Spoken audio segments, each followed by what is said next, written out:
তো ভারত যদি বাংলাদেশে আধিপত্যবাদ বিস্তার করতে চায়, বাংলাদেশের 18 কোটি জনগণ সেটা রুখে দেবে। ভারত যদি গৌর গোবিন্দের ভূমিকায় নামতে চায়, দেশের 18 কোটি মুসলমান শাহজালালের ভূমিকায় নামবে। বন্ধুত্ব ইজ ওয়েলকাম, দাদাগিরি নয়। ঐক্যের কোনো বিকল্প নাই। গত 50 বছর তো দেখেছি এই ডিসইউনিটি, অনৈক্য, বিভেদ, বিচ্ছিন্নতা আমাদেরকে কোথায় নিয়ে গিয়েছে। এই যে দেখেন, কিছুদিন আগে আমাদের বর্তমান নেতা ডক্টর ইউনূস, উনি সব রাজনৈতিক নেতৃবৃন্দদেরকে ডেকেছেন একটা ইস্যুকে কেন্দ্র করে। তার মানে গোটা বাংলাদেশ এক হয়ে গিয়েছে। আমরা সবাই উদ্বেলিত হয়েছি, উচ্ছ্বসিত হয়েছি, ঠিক কিনা বলেন? রাজনৈতিক নেতাদেরকে ডেকেছেন উনি, আমরা এক হয়েছি। এরপরে ধর্মীয় অঙ্গনের যে লিডাররা, বিভিন্ন ধর্মের, শুধু মুসলিম না, সবাইকে ডেকেছেন, আমরা ঐক্যবদ্ধ হয়েছি। এটাকে বলে ন্যাশনাল ইউনিটি, জাতীয় ঐক্য।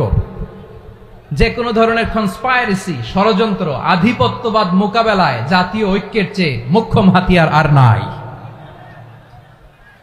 আমাদের একটা প্রতিবেশী দেশ আছে, আমরা আমাদের দেশ নিয়ে যত ভাবি, তারা তার চেয়ে বেশি ভাবে। কথা বুঝতেছেন না? আরো ভেঙে বলতে হবে। হ্যাঁ, আমরা আমাদের দেশ নিয়ে যত উদ্বিগ্ন, এদের আরো টেনশন বেশি। বলেন, আমাদের দেশে শান্তি আছে না নাই? আমরা হিন্দু মুসলিমে কখনো দাঙ্গা লাগে? আসতে বলেন, কেন লাগে? ওদের পূজা পার্বণে আমাদের মাদ্রাসার ছেলেরা যে পাহারা দেয়, চিল্লায় বলেন ঠিক কিনা? আমাদের তাফসির মাহফিলের সময় ওরা ডিস্টার্ব করেন, ঢোল বাজায় না। ওদের পূজা পার্বণের সময় আমাদের তাফসির মাহফিলের ডেট হলে আমরা চেঞ্জ করে দেই। সুবহানাল্লাহ, কি সাম্প্রদায়িক সম্প্রীতির রোল মডেল। আর ওই বাংলাদেশের ব্যাপারে তারা অনেক ডিসইনফরমেশন ছড়াচ্ছিল। ভারতের অনেকগুলো গণমাধ্যম, আমি জেনারেলাইজ করব না, আমাদের প্রতিবেশী দেশের সব গণমাধ্যমকে আমি দোষ দিতে চাই না। অনেকগুলো গণমাধ্যম তারা ডিসইনফরমেশন শেয়ার করেছে। ডিসইনফরমেশন আর মিস ইনফরমেশনের পার্থক্য আছে। মিস ইনফরমেশন না জেনে ভুল বুঝে একটা মিথ্যা বা ভুল তথ্য ছড়িয়ে দেয়া, এটার ক্ষমা আছে, এটার কি আছে? আর ডিসইনফরমেশন মানে ইচ্ছা করে, প্ল্যান করে, ম্যাপ করে, ছক এঁকে মিথ্যা, গুজব, রটনা সোশ্যাল মিডিয়ায় ছড়ানো, এটার ক্ষমা আছে? আওয়াজ করে বলেন, ক্ষমা আছে? ভারতের কিছু গণমাধ্যম তাই করেছে। আমরা ব্যথিত হয়েছি, আমাদের হৃদয়ে রক্তক্ষরণ হয়েছে। আমাদের প্রতিবেশী দেশকে বলতে চাই, আমাদের দেশ নিয়ে আপনাদের ভাবার দরকার নাই। নিজের চরকায় তেল দেন, নিজের দেশ নিয়ে ভাবেন। গত মাসের ভয়েস অফ আমেরিকার রিপোর্ট, বাংলাদেশে সংখ্যালঘু জনগোষ্ঠী আগের চেয়ে বেশি নিরাপত্তা পাচ্ছে। Report voice of America, Muslim report নাকি? মুসলিম জরিপ, ভয়েস অফ আমেরিকা। কথা বুঝে নাই বোধহয়। ভয়েস অফ আমেরিকা কি আমাদের রিপোর্ট? না, ভয়েস অফ আমেরিকার জরিপ, বাংলাদেশের সংখ্যালঘু জনগোষ্ঠী আগের চেয়ে ভালো নিরাপত্তা পাচ্ছে। শুধু এখানেই শেষ না, মাইক্রোসফটের একটা জরিপ শোনায় আপনাদেরকে। তারা সারা পৃথিবীতে গুজব, ভুয়া আর মিথ্যা নিউজ ছড়ানোতে কোন দেশ সেরা একটা রিপোর্ট করেছে। এর মধ্যে 1 নম্বরে এসেছে ভারতের নাম। মাইক্রোসফট তো মুসলমানরা চালায় না? কথা বোঝে নাই বোধহয়। প্রতিবেশী দেশকে বলবো, আপনারা নিজের চরকায় তেল দেন, আপনারাও শান্তিতে থাকেন, আমাদেরকেও শান্তিতে থাকতে দেন। সব চেঞ্জ করা যায়, প্রতিবেশী চেঞ্জ করা যায় না। আমাদের ল্যান্ড তাদের ল্যান্ড, পাশাপাশি। আমরা চাই তারাও সুখে থাক, আমরাও সুখে থাকি, ঠিক কিনা? কিন্তু প্রতিবেশী হলে বন্ধুত্বপূর্ণ আচরণ করতে হয়। প্রতিবেশী যদি বন্ধু না হয়ে প্রভু হতে চায়, এরকম দানব প্রতিবেশী কেউ চায় না। ভারত যদি বন্ধুত্ব উপহার দেয়, আমরাও বন্ধুত্ব দিব। কি বলেন? তারা যদি বন্ধু সুলভ আচরণ করে, আমরাও বন্ধুত্ব উপহার দেব। কারণ আমাদের পররাষ্ট্র নীতি হচ্ছে সবার সাথে বন্ধুত্ব, কারোর সাথে বৈরিতা নয়। আলহামদুলিল্লাহ বলেন, কত চমৎকার পলিসি আমাদের। আমরা নির্বিবাদী, আমরা বাংলাদেশিরা শান্তিকামী। We are proud of that. এজন্য আমরা গর্ববোধ করি। আমাদের পররাষ্ট্র নীতি সবার সাথে বন্ধুত্ব, কারোর সাথে শত্রুতা নয়। তাই প্রতিবেশী দেশকে বলবো, আমার ভাইয়েরা, আপনারাও আমাদের ভাই, বন্ধুত্ব দিলে বন্ধুত্ব পাবেন। বন্ধুত্ব ইজ ওয়েলকাম, দাদাগিরি নয়। বন্ধুত্ব ওয়েলকাম, দাদাগিরি নয়, লাউড এন্ড ক্লিয়ার। ভারত যদি বন্ধুত্ব দেখায় বন্ধুত্ব পাবে, কিন্তু ভারত যদি বাংলাদেশে আধিপত্যবাদ বিস্তার করতে চায়, বাংলাদেশের 18 কোটি জনগণ সেটা রুখে দেবে।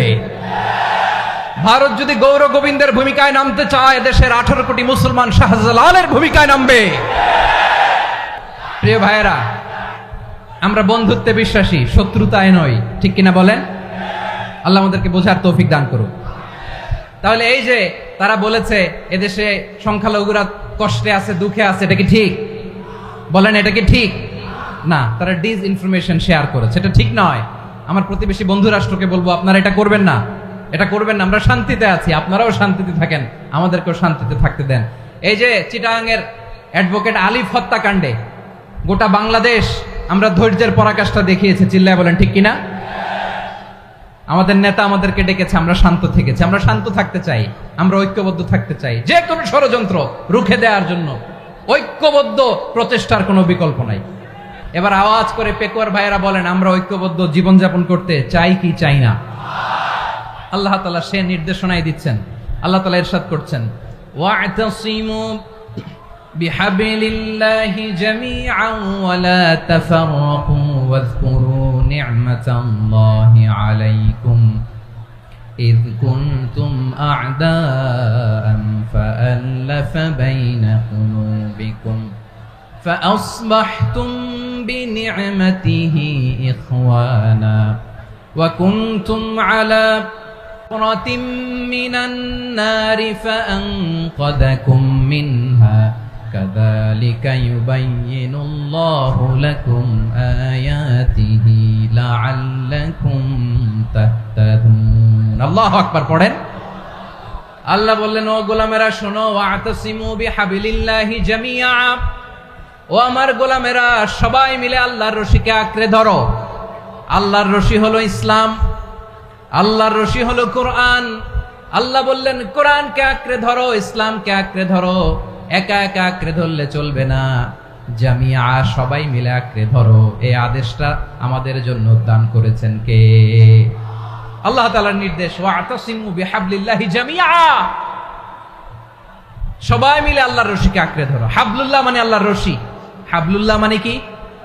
রশি। এই হাবলুল্লাহ আল্লাহর রশি বা আল্লাহর রজ্জু দ্বারা উদ্দেশ্য হচ্ছে ইসলাম। আল্লাহর রশি দ্বারা উদ্দেশ্য কি? তাফসিরে অনেক ব্যাখ্যা এসেছে। এরকম পরিস্থিতিতে তাফসিরের সূক্ষ্ম সূক্ষ্ম বিষয়গুলো আমরা শোনাতে চাই, কিন্তু পরিবেশ হয়ে ওঠে না। আল্লাহর রজ্জু বা আল্লাহর রশি দ্বারা উদ্দেশ্য হচ্ছে ইসলাম। আল্লাহর রজ্জু বা আল্লাহর রশি দ্বারা উদ্দেশ্য হচ্ছে কোরআন।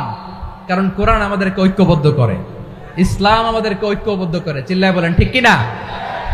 এজন্য আল্লাহ বললেন, তোমরা আমার রশিকে আঁকড়ে ধরো, বিচ্ছিন্ন হয়ে না। আমার দেয়া নেয়ামতগুলো স্মরণ করো। যখন তোমরা ছিলে শত্রু, তোমাদের মধ্যে হৃদয়ে আমি আল্লাহ ভালোবাসা ঢেলে দিলাম, ফলে তোমরা সবাই ভাই ভাই হয়ে গেলে। তোমরা সবাই ছিলে জাহান্নামের কিনারায়, জ্বলন্ত অগ্নিকাণ্ডের পাশে। আমি আল্লাহ দয়া করে ঈমানের বদৌলতে তোমাদেরকে আগুন থেকে ফেরালাম। আমি আল্লাহ দয়া করে তোমাদেরকে জান্নাতের পথ দেখিয়ে দিলাম। সুবহানাল্লাহ পড়েন। এমন পথ দেখালাম যেই পথ তোমাদেরকে জান্নাতে নিয়ে যাবে, পথের দিশা তোমরা পাবে। লাআল্লাকুম তাহতাদুন। প্রিয় ভাইরা, তাহলে আমাদের যে ঐক্যবদ্ধ থাকতে হবে, এই নির্দেশটা কার? নাকি মন মতো আমি বানায় বলতেছি? আওয়াজ করে বলুন, নির্দেশটা কার? আল্লাহ। তাহলে আমাদেরকে ঐক্যবদ্ধ জীবন যাপন করতে হবে। প্রিয় ভাইরা, ইসলাম আমাদেরকে ঐক্যবদ্ধ করে। ইসলাম আমাদেরকে কি করে? সংঘবদ্ধ করে, ঐক্যবদ্ধ করে। বিচ্ছিন্ন হওয়া যাবে না। বিরোধ, বিচ্ছিন্নতা, মতানৈক্য, এগুলো আমাদেরকে ধ্বংস করে, আমাদেরকে দুর্বল করে। আর আমাদের ঐক্যবদ্ধ প্রচেষ্টা আমাদেরকে বিজয়ের দিকে এক ধাপ এগিয়ে নেয়। চিল্লায় বলেন ঠিক কিনা? এজন্য আল্লাহ বললেন, ওয়া'তাসিমু বিহাবলিল্লাহি জামিআ, তোমরা আল্লাহর রশিকে আঁকড়ে ধরো, তোমরা ঐক্যবদ্ধ জীবন যাপন করো, তোমরা বিচ্ছিন্ন হয়েও না। বিচ্ছিন্ন হইলে লস, ঐক্যবদ্ধ হলে সেখানে কল্যাণ আছে না নাই?